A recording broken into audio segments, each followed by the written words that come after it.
Perfect. So it's 1 o'clock now, so we can get going. So I'll first introduce myself, and then Stephanie, if you want to go ahead and introduce yourself, and we'll get your slideshow up and running, and then that'll be great. So my name's Layla. I've been a student staff with Careerspace for about a year now, working as a special projects assistant. So kind of facilitating events just like these where we kind of allow organizations to come and interact with the students.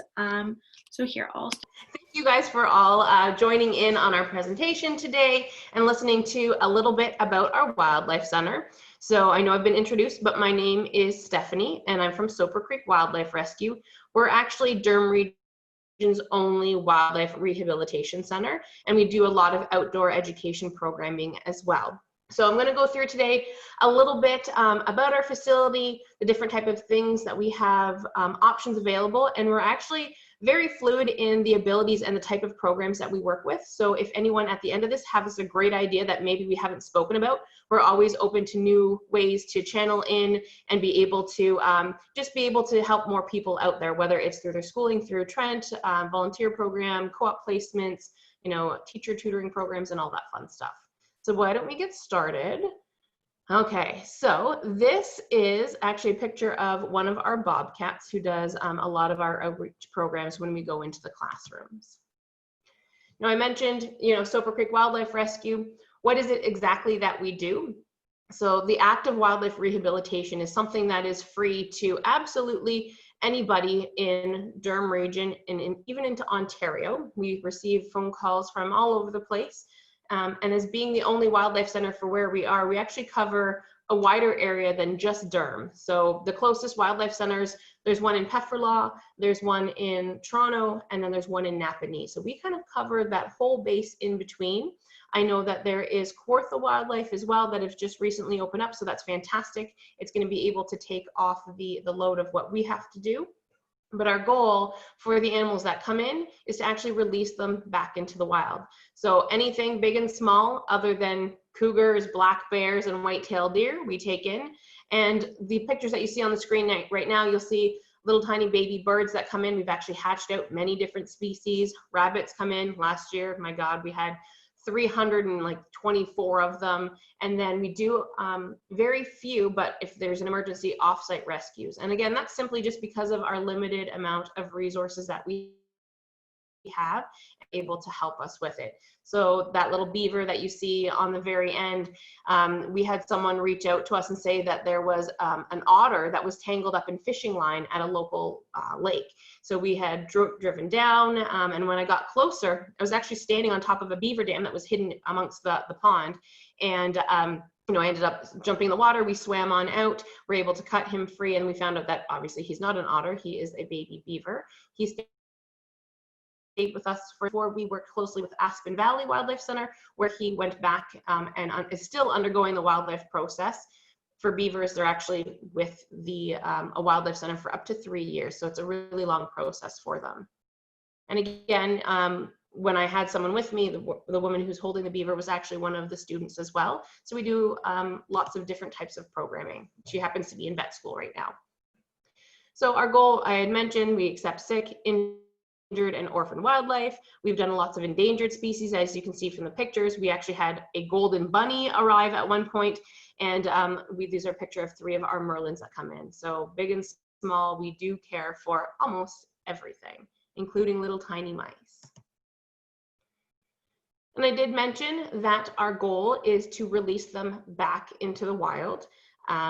We don't want to be able to keep animals here in captivity. We want to be able to, you know, release them to where they came from. So finding a location for the animal where they came in is really important to the Wildlife Center, because as you all know, every animal plays a very important role in the niche or the ecosystem that they're living in. We would hate to overpopulate a certain situation. So there's lots of things that we have to take into consideration when we're working with these animals, and when we're working with our volunteers or students as well. We have a really good team that actually goes through and searches the best location from the radius of where animals are coming from, because in species like turtles, it's really important that you're releasing them as close to as possible from where they came from. Obviously, it's not always it's not always possible to go exactly where they came from, especially if you're finding them in the middle of the road or anything like that, but we want to be able to release them as close as possible. So we have a really good group of students that are able to coordinate that for us. Now, we do not receive any funding from the government at all for the work that we do. Wildlife rehabilitation is a free service that we offer. So what we've done is we developed our own educational programming. So that is where we run, summer camps. We do outdoor education in forest school. We ran a tutoring program with teaching candidates from Trent University this past summer. So we really have a wide variety of educational opportunities for the general public. Now that can be anywhere from children of the age of 2 all the way up to we do wilderness survival skills for adults as well. So again, lots of different opportunities encompassing people with the great outdoors, because our goal really is to be able to connect them with the wilderness, because it's kind of like a lost passion nowadays. Everyone seems to be too busy to actually enjoy the real world out there, and they just kind of miss what's going on. Now, I always like to tell everyone just a little bit about our Wildlife Center and how, we came to be. So our story from the very beginning, I come from an exotic animal background. I've worked with lions, tigers, elephants, giraffes, rhinos since I was about 16 years old. And when I was on maternity leave with my daughter, my son, who was 3 at the time, absolutely fell in love with this little squirrel in the backyard. And I couldn't understand why he loved this squirrel so much. And one day he's like, "Oh, come and feed the squirrel with me." I'm like, "Okay, but we can go to the zoo and play with a kangaroo or do something really neat." He said, "Well, somebody has to love him." And I really took that to heart. So that night I remember sitting in bed with my husband and I started to cry as I'm telling him the story. And I just assumed, that it was emotions. And I said, "I love the squirrel, right?" And he looked at me, he said, "Well, you love animals, and that's kind of the same thing. So of course, by association, you love that squirrel." And it really created a moment for me to be able to reflect on kind of the lack of knowledge for myself, who claimed to be such an animal advocate, of Ontario wildlife and the importance of what we do here and how it affects all of the food that we eat, how it affects our ecosystem. So I ended up quitting my job. We sold our house and we started Soper Creek Wildlife Rescue. So we really want to make sure that everything that we do, yes, it's so important to be able to release these animals back into the wild, but even more important is being able to educate the public on the importance of caring for the land that we are. We really need to be stewards of the land, because, every species, no matter how big or small, plays a very important role in our ecosystem. Lots of people don't understand how songbirds are related to caring for crops and reducing insects. We get rid of these songbird populations, and what does that do for the chemical use in agriculture? So there's lots of ways that we try to find unique ways to be able to educate everyone, big and small, about the work that we do and the importance of Ontario wildlife. Now, obviously, after you have no home and you've sold everything, what do? We actually have to go through different licensing processes. So Soper Creek Wildlife Rescue is very unique in the fact that we carry 4 different licenses for the work that we do. One of them is federal, and that means we're able to deal with migratory birds, so banding and that sort of thing. And then we're also licensed by the Ministry of Natural Resources and Forestry. Under those licenses, we have a zoo license. Even though we're not a zoo, we have special care license, and we have an education license in order to be able to work and educate the public on the environment of Ontario. And we also go through a voluntary biannual, it's not the OSPCA anymore, that's the Solicitor General or something like that, but they're switching it all over. But either way, it's not something that's mandated, but it's something that we voluntarily participate in, because we're really proud to showcase that. Obviously, there's always room for improvement, so that's why, again, having an extra set of eyes coming into the Wildlife Center, giving us recommendations is always welcome. So our Wildlife Center itself is actually situated in the middle of the Oak Ridges Moraine. So there is a very small amount of space that isn't covered by forest. Other than that, everything is all forest land. All of our enclosures for the animals are actually built within the forest using live trees. When we're responsible for being on a managed forest, so that means we have to take down the small trees that are competing with the large trees. every year there's a certain number of bird houses that we have to build, bat houses. We have to do a lot of surveys of the land to see, you know, how Soper Creek itself, which runs through the back of our property, is running, the different type of fish that swim through. So there's lots of opportunities for taking placements within, especially for Trent, for the amount of work that you guys do with wildlife and the environment. There's always something that is different because we are on a specially protected piece of land. Not only is it really important for the animals to be in a very natural environment, like living in the middle of the forest, that's what they're going to be released into most of the time anyway. So it really helps with them, you know, being away from people, creating a very natural environment for them.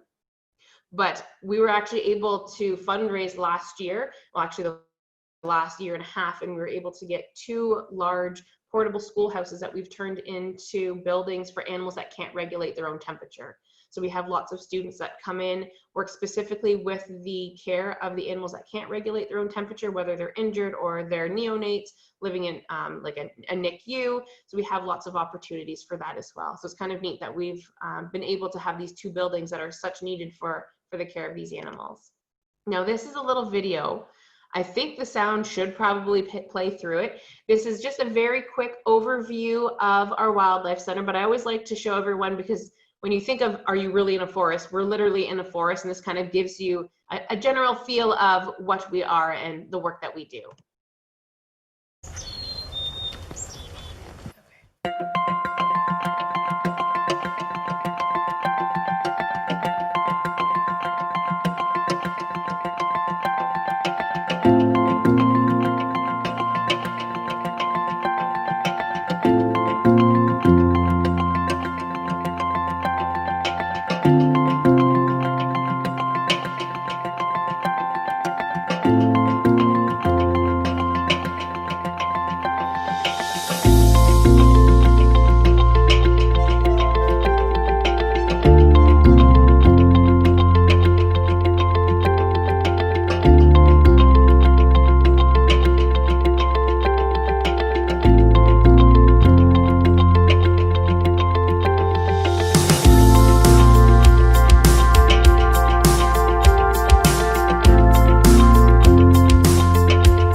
Alrighty, so that was just a little bit about, you know, showing you the enclosures. You'll notice that a lot of the items inside the enclosures are very natural. We actually have lots of different co-op students that come in, build them. We work with actually teacher candidates that work closely with special needs students, where they're building the different ladders and items for the enclosures.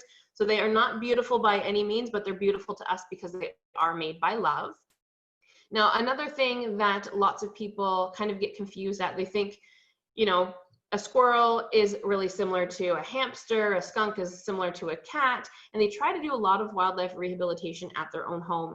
But every species is very unique in the different requirements that they have. So something like a little hummingbird that you see up there, we actually had a hummingbird come in this afternoon. So a hummingbird, they actually eat every 4 minutes.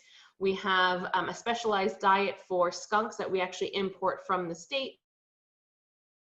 We have bunnies, you know, that are born diabetic, where they get a very special formula as well. So these are different things. If you're looking for more hands-on with the animals, that we're able to train and teach people to proper care for them in the wildlife setting. So last year, we had 137 people coming in from 7 a.m. all the way to midnight. They help in all different departments. This year, because of COVID, obviously we don't have as many. I think we're at like 50 or something like that. We're still taking in huge amounts of animals. And again, it's because people are now spending more time outdoors than they have normally been. So the now number of animals that are coming in are astronomical.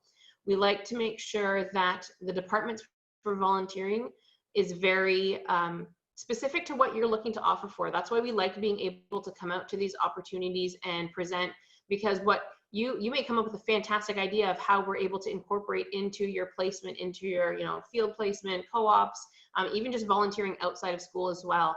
So we really like to be able to speak to people and brainstorm together. Some of the different departments that we typically you know, have available for everyone. We have different wildlife caretaker levels. We have fundraising, we have supplies and transportation, grant writing. We've recently opened up a lot of work for ecologists. We have those that have studied in the environmental sciences from Trent come down and do, like I was saying, land surveys and species carrying capacity. We work currently with a lot of teaching candidates. We actually had I feel like we had 7 or 8 teaching candidates from Trent this past summer, running our camp programming, implementing all of the learning techniques or teaching techniques that they learned this past year. So it's really, the opportunities are endless for what you're able to, or where you're seeing yourself fitting into Soper Creek. We do have very few expectations because we like to be able to engage people as best as possible, but we really do expect people to be reliable, punctual, a positive attitude, and a team player. And that's because we are a very small organization still. We're only on 15 acres, where you look at something like Toronto Wildlife, they have, you know, 3 hockey arenas, they have thousands of volunteers. You know, we're run by one person, that's myself. I do animal care, I do all of the administration work, and then I have one full-time staff member who dabbles in everything and lots of different student opportunities. So we are a small group, and we really want people to be able to be part of our team, or I always say part of our wild family. For the expectations, we really don't, people don't need to have experience. If you are coming from a program completely out of left field for construction and you want to learn how to do things with animals, we do all of the training on property. We do evening training shifts. Obviously this says March to November. We do them year round as well. So, you know, the time restraints aren't limited to just the March to November, but we do, if you're working with animals, we require a certain number of vaccines. And of course, if you're working on property, we have, right now we have 100 students here. So doing our forest programs, you do need to have a negative police record check. These are just different sessions that we run. We do, like I'd mentioned, it's not just one-on-one. There is lots of group training sessions that we run to make sure that people feel comfortable with working in the area that they are. We have so many videos for reference that they can watch, so you're not feeling overwhelmed. And again, shift availability, that's Alan, our groundhog, just hanging out. He was actually kept as someone's pet. And when he came to us, he was missing all of the fur off of his body because him and his partner had eaten all of the fur because they were looking for the proper vitamins and minerals. And that's something that we see a lot of the time, where animals are being cared for by the public, or maybe they're being kept illegally as a pet. and they think, hey, a groundhog looks like a hamster, I'm going to feed him hamster food. But animals are very niche specific, and if groundhogs live underground, they're going to be eating the clay, getting the proper vitamins and minerals, and that he wasn't getting what he needed from where he was. So when he was confiscated and turned over to us, that it took to get him to have his fur back, to lather his body up in citrus oil, because they don't like citrus, to prevent him from actually eating his fur. There's lots of different unique stories that we like to educate people on. And again, if you're working in the animal area, we want to make sure that there's always a lot of ethical considerations for the wildlife. You know, humans are seen as predators. We do not try to coerce animals to be friendly with us. We show animals that we love them by feeding them, caring for them, and then releasing them back into the wild. We want to make sure that we're keeping them wild. And again, working with animals, there is a hard reality for euthanizing animals. It is something that happens. Obviously, we don't want to do it, but we want to make sure what is best for that animal. And if we're able to, we have a great success rate. About 91% of the animals that come into our wildlife center are able to be released back into the wild. We actually had 13 snowy owls come in last year. So if you are interested in working with endangered species or rare birds, we had literally any and everything come in. This year we even had a golden eagle arrive. So it's kind of neat to be able to do and participate in those type of releases. Now, I know this was more of looking for animals and whatnot, but I just kind of want to open the floor up to the possibilities that you have at the Wildlife Center. I hope that I've made sure that everyone understands it's not just animal work. We have so many different programs, whether you're a teaching candidate or you are, you know, in environmental biology or in any of the environmental sciences, or even in construction. There are so many opportunities that are available to you at the Wildlife Center, and that's simply because we like to make people, we want to really be a community-based organization where we're able to incorporate everyone of all aspects and walks of life. We want to be a place where people feel comfortable in joining, and they're excited and passionate about being part of our wild family. So thank you everyone for listening to my first ever Zoom conference that didn't include an animal at that time. So thank you, and I will open up the floor to any questions. But I don't know how to see if you have a question, so I may need help with that, Ryan. That's all right. Thank you so much. I actually need to, yeah, thank you so much. This is a great, we are a little strapped for time just to open up the next webinar. So I was wondering if you would mind if we shared your email with please. all the attendees, and then they can kind of email you any questions of course that they have. Okay, great. So for all the students, like, get in touch with her for any questions or ideas or anything you have, because like she said, this seems like a great organization with just tons of opportunities for every interest that you could have. Awesome. Well, thanks again, Stephanie, and we'll be sure to do that and keep in contact. Awesome. Thanks, Ryan. Okay, thanks. Bye.